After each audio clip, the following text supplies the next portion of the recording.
Oke, kita lanjut ke seri sejarah perusahaan yang ke-6. Seri sejarah Wih, perusahaan yang ke-6. udah ke-6. Ya, yang kelima itu saya hanya ambil topik-topik yang topik-topik khususnya saja. Selebihnya mengenai tokoh-tokoh satu persatu orang-orangnya itu nanti ibu-ibu bisa baca dalam bukunya gitu ya. Buku kelima, janji dari perjanjian yang kekal. Janji dari perjanjian yang kekal. Baik, kita akan lanjut ke buku yang ke-6, seri sejarah penebusan yang ke-6, yang judulnya Imam Besar Kekal yang Disumpahkan. Imam Besar Kekal yang Disumpahkan. Ketika kita bicara mengenai imam besar, maka kita akan ingat Harun, kita akan ingat kemah suci, bait suci, kita akan ingat kepada Yesus Kristus dan juga kitab Ibrani. Lebih lagi kita akan ingat tentang Melkisedek, imam pertama yang muncul dalam Alkitab. Nah, jadi kita akan lihat semua hal ini dalam buku sejarah perebusan yang ke-6. Hari ini dan pertemuan berikutnya kita akan lihat kenapa kita perlu memperhatikan imam besar ini. Buat apa? Buat apa kita memperhatikan? Lebih lagi, apakah tugas itu, apakah kita mengambil bagian di dalam sistem keimaman ini, ya, sistem imam ini? Apakah kita juga terlibat di dalamnya?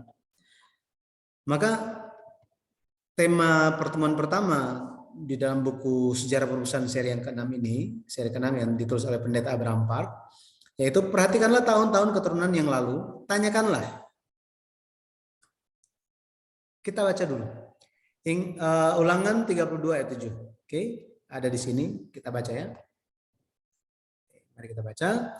Ingatlah kepada zaman dahulu kala, perhatikanlah tahun-tahun keturunan yang lalu.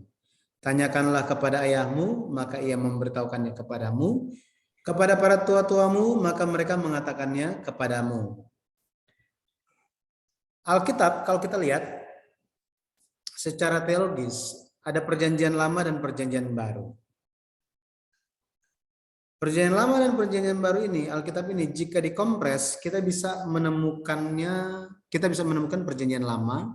Kalau kita kompres lagi perjanjian lama, kita akan dapat 5 kitab Musa atau yang dikenal sebagai Pentatuk.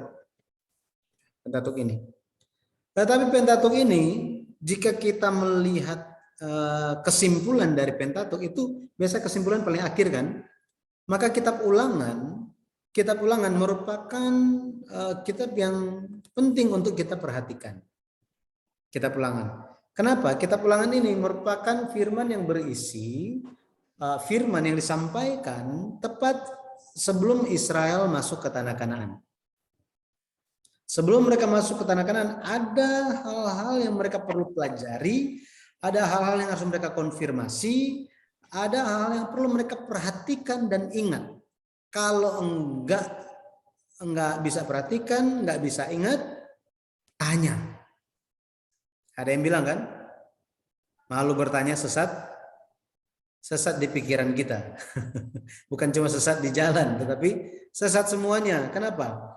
Karena kita pikir ini jalan yang benar, ternyata cuma muter-muter, enggak sampai ke tujuan karena tidak bertanya, harus cepat-cepat bertanya. Maka kitab Ulangan yang diberikan tepat sebelum Israel masuk ke tanah Kanaan, jika kita lihat bagian kesimpulannya, itu adalah Ulangan pasal 32 yang dikenal sebagai nyanyian Musa. Nyanyian Musa. Dari antara banyak ayat di dalam Ulangan pasal 32, Pendeta Abraham Park memperhatikan satu ayat, yaitu Ulangan 32 ayat 7 ini yang kita sudah baca. Ingatlah kepada zaman dahulu kala, perhatikanlah tahun-tahun keturunan yang lalu, tanyakanlah kepada ayahmu, maka ia memberitahukannya kepadamu, kepada para tua-tuamu, maka mereka mengatakannya kepadamu. Di sini ada 3 perintah. 3 perintah ini merupakan kesimpulan dari nyanyian Musa. Yang pertama ada perintah untuk mengingat. Manusia gampang lupa, karena itu perlu mengingat. Kemudian kata atau perintah kedua itu adalah perhatikanlah. Perhatikanlah di sini dalam bahasa Ibrani adalah bin. Bin. Bin memiliki arti menyelidiki atau memahami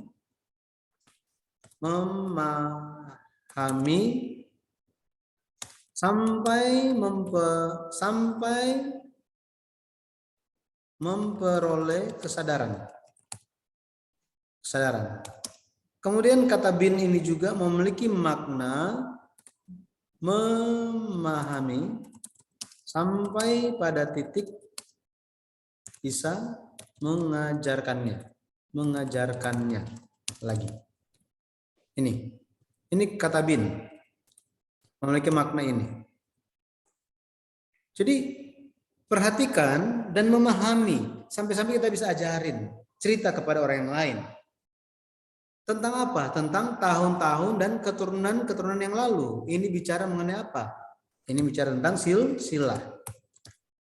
Kita telah belajar mengenai ini. Silsilah ini. Telah banyak belajar. Di seri pertama, silsilah di kitab Kejadian, kita telah belajar tentang silsilah Kejadian pasal 5 dan Kejadian pasal 11. Kita juga di dalam buku yang ketiga, 4, 5, kita pelajari silsilah Yesus di Matius pasal 1. Ada 3 periode kan? Dari Abraham sampai Daud sampai pembuangan ke Babel, kemudian buku yang kelima dari pembuangan ke Babel sampai Yesus Kristus. Kita telah memperhatikan mengenai hal itu, dan pada akhirnya kita perlu bertanya di sini. Ada perintah dikatakan tanya. Harus bertanya. Maka kita bisa memahami seperti apa perintah ini. Di ulangan, sebelum ulangan 32 ini, di ulangan 28, Tuhan kalau kita lihat ya, ulangan pasal 28 itu berkat dan kutuk diperkenalkan. Kalau kalian taat, berkat. Kalau kalian tidak taat, maka ada kutuk. Jadi berdasarkan ketaatan terhadap perintah Tuhan, maka berkat dan kutuk itu diputuskan. Orang Israel disuruh pilih. Kemudian itu pasal 28. Pasal 29 itu bicara 29 dan 30 bicara tentang perjanjian yang didirikan di dataran Moab. Perjanjian yang didirikan di dataran Moab. Lalu ulangan pasal 31, Tuhan memerintahkan Musa untuk menyusun atau menulis sebuah nyanyian kesaksian. Nyanyian kesaksian bagi orang Israel. Untuk mengingatkan mereka, memperingatkan mereka. Pada akhirnya ulangan 32 mencatat isi. Apa sih isinya? Nyanyian kesaksian, firman terakhir tepat sebelum Israel masuk ke tanah Kanaan. Nah, kalau kita lihat kembali, tanyakanlah di dalam bahasa Ibrani ini memiliki, itu adalah sa'al. Ya, sa'al ini artinya bertanya dengan tegas. Bertanya dengan tegas. Tujuannya apa? Tujuannya untuk dapat jawaban yang tegas. Terus bertanya seperti halnya pengemis yang sungguh-sungguh memohon. Ini. Oke. Maka tanyakanlah di sini bukan tanya yang biasa-biasa. Bukan bertanya yang biasa-biasa, tetapi apa? Bertanya dengan ingin sekali mendapatkan jawaban yang pasti, yang tepat. Seperti pengemis katanya, ya, bersungguh-sungguh memohon.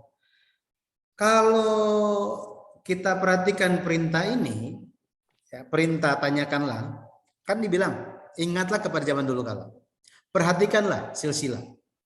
Terus apa? Tanya. Tanya kepada siapa? Tanya kepada ayahmu, tanya kepada tua-tuamu. Maka ada kesadaran yang kesadaran dari orang tua yang dituntut di sini, orang tua dan anak. Maksudnya apa? Orang tua itu harus sadar bahwa apa? Sangat penting pendidikan keluarga dan pendidikan iman. Banyak orang tua yang hanya memikirkan dan menekankan pendidikan di sekolah, tetapi secara keluarga dan iman seringkali tidak diperhatikan. Tetapi ketika kita mendengar kata tanyakanlah di Ulangan 32 ayat 7, ada kesadaran yang kita harus miliki, yaitu apa? Oh, ternyata pendidikan keluarga, pendidikan iman itu sangat-sangat penting. Oke. Yang kedua, apa yang harus disadari? Anak-anak ini harus proaktif tentang pekerjaan Tuhan. Mencari tahu, jangan malas dalam mencari tahu kehendak firman. Jangan, katanya. Kenapa? Kenapa anak-anak ini harus proaktif? Harus mencari tahu kehendak firman. Karena sepanjang perjalanan padang gurun, generasi pertama yang keluar dari Mesir, generasi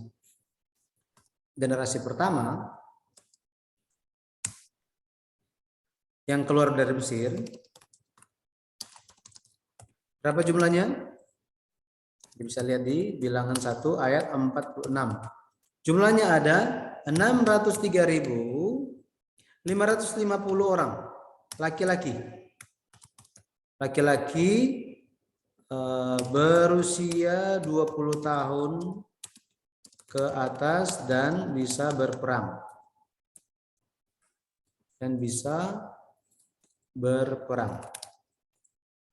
Nah, bagi generasi kedua, mereka memperhatikan bahwa papa mereka, ayah mereka, ini ada berapa banyak ayah? Orang tua yang punya ayah. Kalau kita lihat, ada 603.548 ayah, bapak. Ini apa yang terjadi kepada mereka? Mati di padang gurun. Ini yang terjadi. Itu sebabnya sangat penting bagi generasi berikutnya untuk memperhatikan bahwa apa? Mereka yang telah mati ini disebut sebagai generasi pemberontak. Generasi pemberontak, bayangkan. Tuhan sudah katakan, papa kalian itu generasi pemberontak. Mereka tidak mencari tahu kehendak firman. Mereka pun apa? Mereka malas dalam memberikan pendidikan iman kepada keluarga. Mereka penuh dengan ketidakpercayaan. Mereka tidak taat, pada akhirnya mereka mati di padang gurun. Nah, jadi harus apa? Harus penuh syukur. Jangan sampai hilang syukurnya. Makanya kalau kita baca di Ulangan 31 ayat 16, Tuhan sangat tegas mengenai nyanyian kesaksian ini harus dibikin supaya diperhatikan. Oke. Maka hari ini kita pun diberikan dituntut kepada kita kesadaran bahwa kita penting untuk mewariskan iman, mengajarkan firman Tuhan kepada anak-anak. Dan anak-anak kita harus ada proaktif untuk mencari kehendak firman. Jadi orang tua ada tugas ya, ada tugas. Sekarang siapa yang dimaksud dengan ayah dan juga tua-tua di Ulangan 32 ayat 7? Oke. Ini bicara tentang mereka yang tahu dengan baik dulu apa yang terjadi dulu. Saksi hidup yang telah mendapatkan pengajaran iman. Kemudian ini bicara mengenai orang-orang yang ingat zaman dahulu kala dan ada tugas untuk mengajarkannya. Kemudian apa? Mereka adalah orang-orang yang menjelaskan dengan benar secara kronologi seperti apa kehidupan zaman dulu, silsilah iman itu seperti apa, pekerjaan baik dari Allah itu apa saja. Mereka lah tempat untuk bertanya. Betul ya? Ibu-ibu mau belajar cara melukis, ibu-ibu semua tanya kepada saya, apakah itu tepat? Tidak tepat ya, tidak tepat. Harus tanya kepada pelukis. Sama seperti itu, generasi kedua umat Israel di padang gurun, orang Israel ini yang sebentar lagi masuk ke tanah Kanaan, mereka perlu bertanya. Tanya kepada siapa? Tanya kepada ayah dan tua-tua. Mereka yang menerima banyak kasih karunia Tuhan. Ya, mari kita lihat, gitu ya. Mari kita lihat siapa. Kita harus bertanya kepada siapa. Kita dulu lihat dulu ayah. Di sini dikatakan, tanyakanlah kepada ayahmu. Ayah ini merupakan panggilan bagi orang tua. Bagi orang tua, enggak terbatas kepada papa secara jasmani, tetapi juga bisa kakek, nenek moyang, pendahulu bangsa, pendiri bangsa, juga penguasa. Nah, sekarang kita lihat ayah sebagai kepala keluarga. Ada tugas apa dia di sini? Ya. Dia ada tugas untuk mengajarkan firman kepada anak-anaknya. Ini orang tua. Orang tua harus mendidik anak-anak di dalam iman. Karena ini yang akan mempengaruhi anak-anak. Harus menjadi teladan. Contoh, siapakah teladan yang baik di dalam Alkitab? Kalau kita lihat Amram, Yokebed, ini mereka luar biasa. Daud, ini mereka memberikan teladan iman kepada anak-anak mereka. Hari ini kita perlu memberikan teladan iman kepada anak-anak kita. Jadi ketika kita kan kalau kita lihat Tuhan mengajarkan firman, percaya bahwa kita sanggup untuk menjalankannya. Nah, kita pun sebagai anak-anak Tuhan harus meneruskan iman kita itu kepada anak-anak kita. Amsal 17 ayat 6 bilang apa? Coba kita lihat mengenai Amsal 17. Oke, Amsal 17. Kita akan lihat Amsal.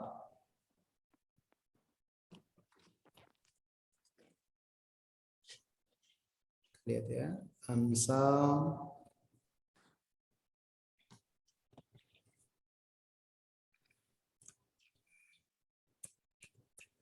Amsal 17 ayat 6. Dikatakan apa di situ? Dikatakannya begini, mahkota orang tua adalah anak cucu dan kehormatan anak-anak ialah nenek moyang mereka. Gimana anak kamu? Wah, anak saya sangat membanggakan saya. Karena apa? Karena dia hidup beriman, berdoa kepada Tuhan, rajin melayani di gereja. Ini satu kebanggaan kan? Satu kebanggaan. Tetapi banyak orang tua yang hanya membanggakannya apa? Oh, anak saya kuliah ini. Oh, anak saya kerja di sangat terkenal. Tuhan akan lihat itu? Enggak. Tuhan hanya akan lihat apa? Apakah anak-anak kita sukses dalam iman mereka? Karena kita datang ke hadapan Tuhan, Tuhan tidak akan lihat, oh kamu suksesnya berapa banyak. Tuhan akan lihat apakah kamu ada iman atau tidak.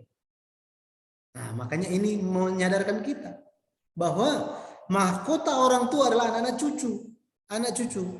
Kehormatan anak-anak itu ialah apa? Oh, mama saya sudah ajarkan saya firman. Mama saya, papa saya doakan saya dan apa? Membimbing saya supaya saya itu rajin baca Alkitab, rajin beribadah, rajin berdoa, melayani, berbuat baik, mengabarkan Injil Tuhan. Sampai seperti itu. Ya. Kemudian ayah sebagai kepala keluarga, berikutnya itu bapak leluhur beriman, ini meneruskan silsilah iman. Ya, jadi ini bicara tentang ayah rohani, teladan iman dan ayah rohania bagi kita. Ya, nenek moyang. Ya, nenek moyang di sini bicara mengenai pendahulu iman bagi Abraham. Di Kejadian 15 ayat 15, kalau kita baca di situ, ya. Sekarang ayah di sini menunjuk kepada pemimpin beriman, ya, pemimpin beriman yang memberikan petunjuk dan bimbingan dalam iman. Berarti siapa aja mereka sekarang ini? Kalau zaman dulu kan guru, pengajar, juru bicara, nabi. Nah, sekarang itu bicara mengenai pendeta, penginjil, pengajar Alkitab, guru sekolah minggu pun merupakan ayah secara rohani. Makanya ibu-ibu harus memperhatikan anak-anak gimana supaya mereka bisa ikut sekolah minggu dengan baik, ya, yang masih sekolah minggu gitu ya.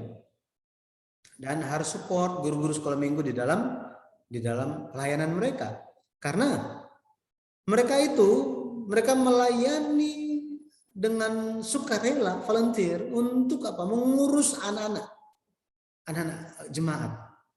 Makanya harus doakan guru-guru sekolah minggu supaya mereka sehat, supaya mereka itu bisa teguh imannya, supaya masa depan guru sekolah minggu bisa baik dalam pekerjaan sekuler mereka. Harus berdoa supaya mereka ada iman, bisa terus semangat dan mengajarkan anak jemaat. Nah, jika jemaat lakukan seperti itu kan luar biasa ya. Kemudian ayah menunjuk kepada Allah Bapa. Jadi Bapa ini pada dasar sebutan bagi Allah.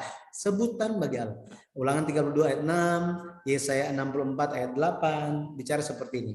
Maka ketika bicara tentang Allah sebagai Bapa, maka kita akan melihat, oh dialah pencipta yang membentuk Israel. Dialah yang menyelamatkan Israel. Dia yang melindungi dan membesarkan Israel. Dialah Bapa yang layak menerima hormat dan kemuliaan. Ini ayat-ayatnya. Ya. Ini bicara mengenai ayah atau Bapa. Tanyakanlah kepada ayahmu. Gitu ya. Tanya kepada ayahmu. Makanya kita di dalam kehidupan iman hari ini, kita mungkin ada hal-hal dalam kehidupan kita. Mari kita tanya kepada pendeta, penginjil, pengajar Alkitab, ya, tentang bagaimana kehendak Tuhan untuk kita bisa jalani hidup hari-hari. Ya, kita perlu belajar sehingga lewat kehendak Tuhan kita bisa berjalan di jalan yang tepat.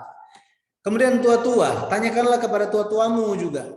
Ya, tua-tua di dalam bahasa, kalau tadi ayah di dalam bahasa Ibrani adalah ab atau abba gitu ya, av. Ya. Kemudian tua-tua, zaken, orang yang lebih tua, atau orang yang tua. Ini bisa juga berarti pemimpin suatu kota, pemuka suku, orang penting dalam keluarga. Syaratnya apa? Tua-tua di sini dikatakan tua-tua jika apa? Mereka ada kebijaksanaan dan pengaruh moral. Tentu yang baik gitu ya, yang baik. Kemudian ada kuasa untuk mengurus pengadilan jemaat atau umat. Ini tua-tua. Kemudian mereka terlibat langsung. Oh, ada masalah di dalam jemaat, mereka terlibat di dalamnya atau di dalam masyarakat. Nah, mari kita lihat beberapa hal mengenai tua-tua ini. Yang pertama itu penatua. Yeskiel 7 ayat 26 dikatakan bahwa penatua di sini bicara tentang orang yang memberikan nasihat. Kalau kita lihat di setiap zaman itu ada tugas-tugas yang mereka lakukan. Misalnya di zaman Musa, penatua ngapain sih di zaman Musa? Mereka itu mendampingi Musa. Jadi Musa ada suatu hal yang ingin dibantu, jadi mereka yang ngurusin, bantuin Musa. Tujuannya apa? Menuntun Israel masuk Kanaan. Kemudian membantu imam besar. Oh, ada penyembahan ini, ada sementara lakukan ibadah penyembahan, mereka bantu ya, imam besar. Dalam hal ini misalnya pendeta, ya itu dibantuin, pelayanan itu dibantu oleh para penatua. Kemudian penatua juga di zaman Musa, mereka bertugas untuk mengajarkan firman Tuhan. Kemudian mengadili atau misalnya ada konflik, mereka selesaikan. Ini di zamannya Musa. Nah, setelah masuk ke tanah Kanaan, tugas mereka itu apa? Terus sertai pemimpin. Ya, pemimpin. Siapa? Yosua kan menjadi pemimpin. Mereka terus dampingi, sertai. Kemudian ada yang mereka lakukan juga ketika umat menginginkan raja, mereka yang sampaikan Mereka yang menyampaikannya, gitu ya. Ini tugas penatua di zaman setelah masuk Kanaan. Nah, di zaman raja-raja apa tugas penatua? Tugas mereka adalah bantu raja. Mereka seperti ajudan gitu ya, asisten. Kemudian mereka menjadi seperti penasihat raja. Penasihat raja. Mereka memberikan nasihat-nasihat berdasarkan semua pengalaman kasih karunia mereka gitu ya. Mereka kasih nasihat. Ini banyak ditemukan di zaman raja-raja. Nah, ketika pembuangan dan pemulangan dari Babel, tugas mereka itu apa?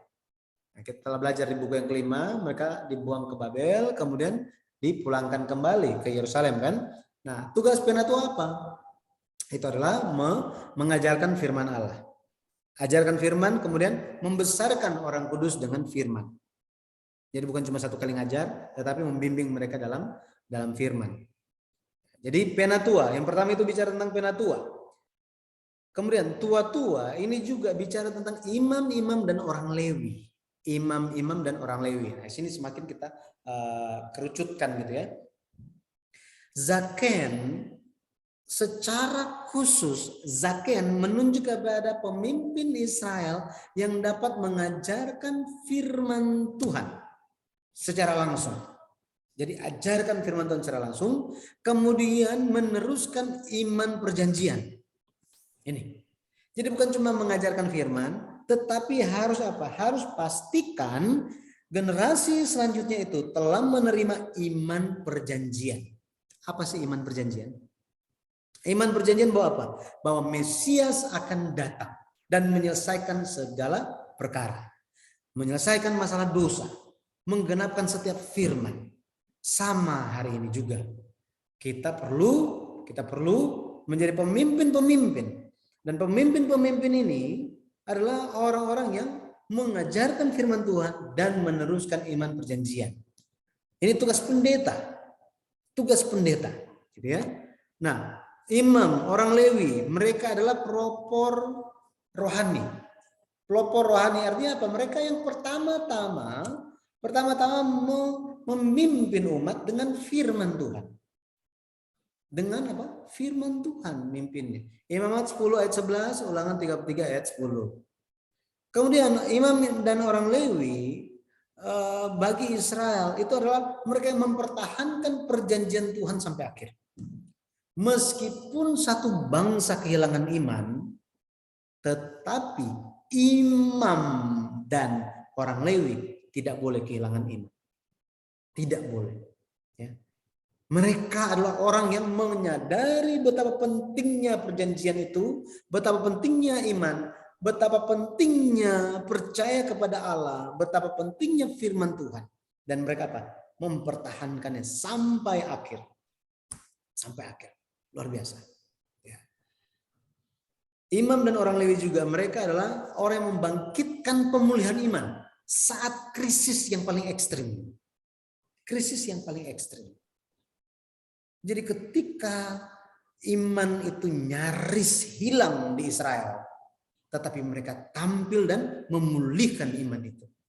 Biasanya kan saat krisis itu misalnya penderitaan yang sangat hebat, mereka dibuang, mereka sementara dalam kesengsaraan. Tidak bisa bayangkan mereka. Tapi imam dan orang Lewi terus menjalankan tugas mereka. Makanya mereka adalah pemimpin hukum Taurat. Pemimpin hukum Taurat. Mereka menjadi sasaran untuk bertanya. Sasaran untuk bertanya.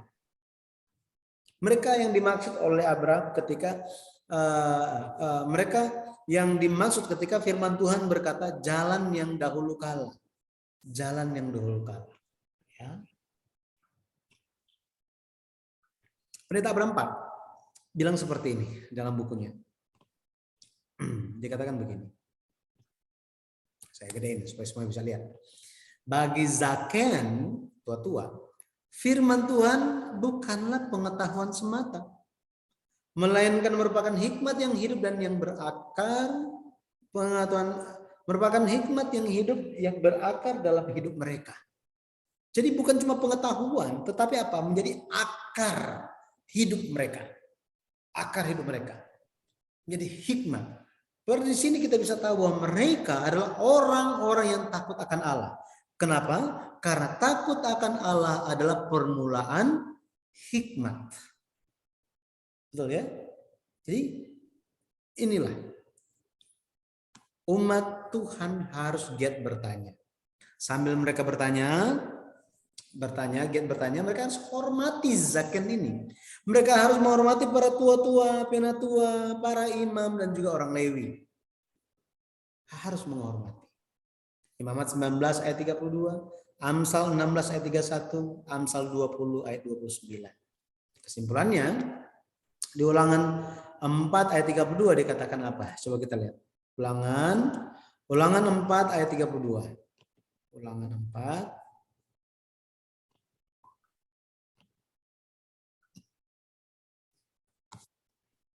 kita baca.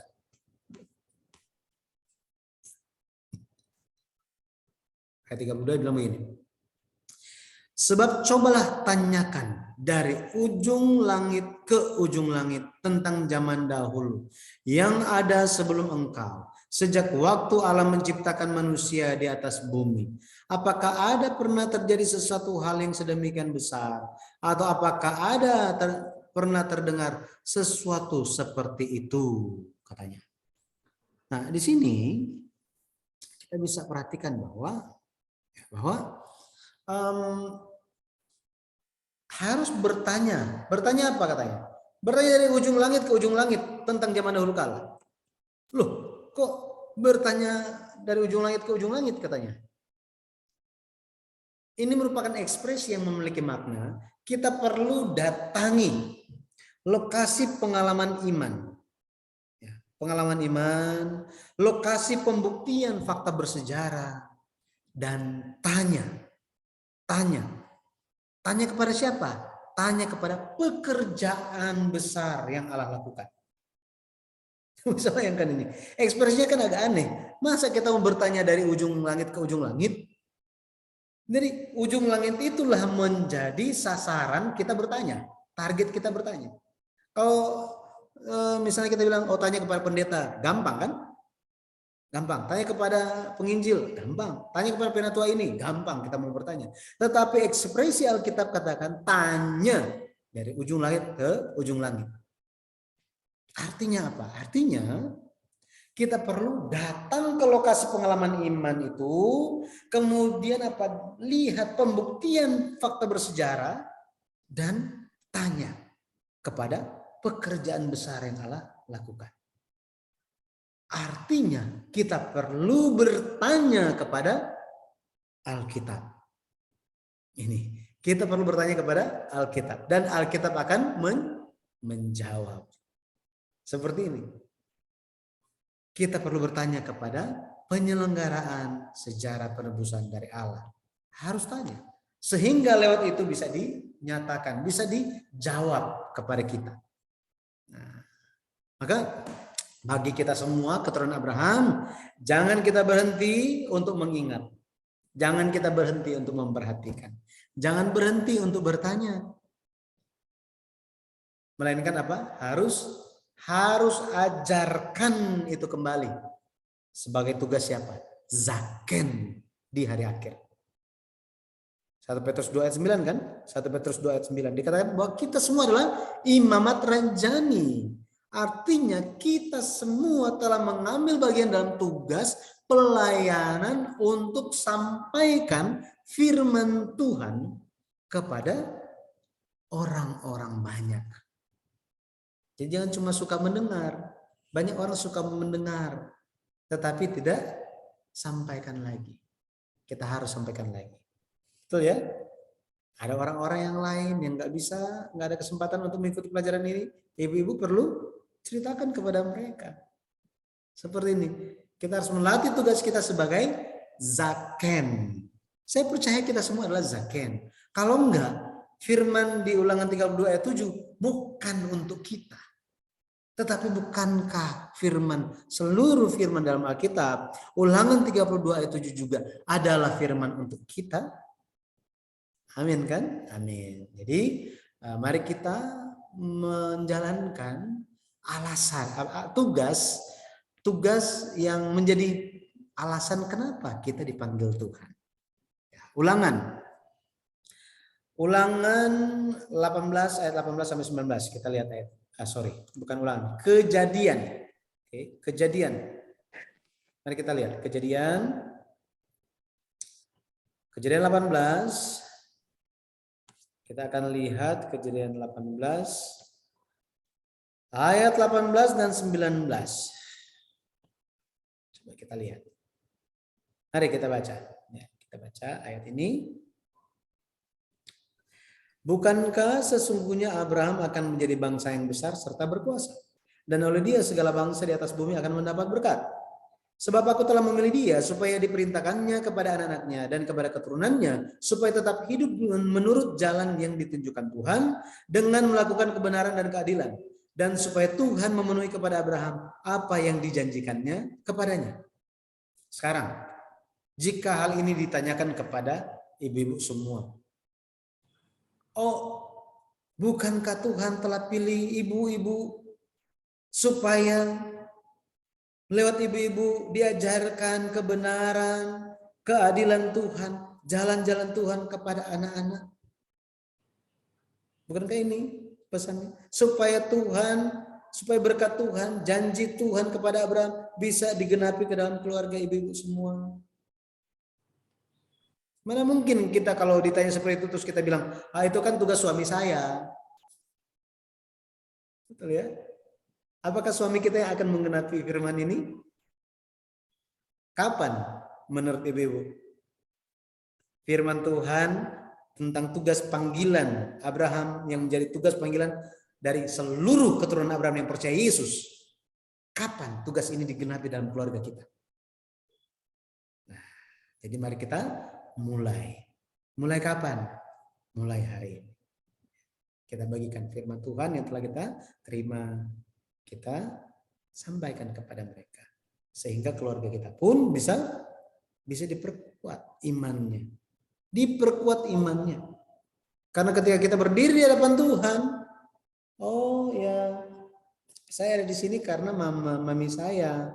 Nanti Tuhan kalau mau cek iman saya, cek mami saya aja. Iman mami saya ya kira-kira iman saya seperti mami saya. Apakah Tuhan akan terima penjelasan seperti itu?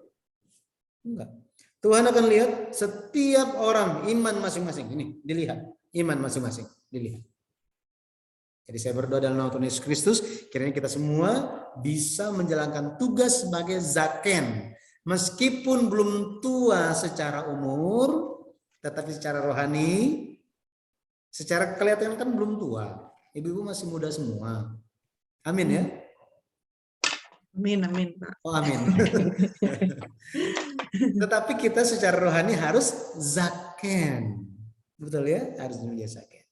Sekali lagi saya berdoa dalam nama Tuhan Yesus Kristus, kita semua bisa menjadi zaken rohani di akhir zaman. Amin.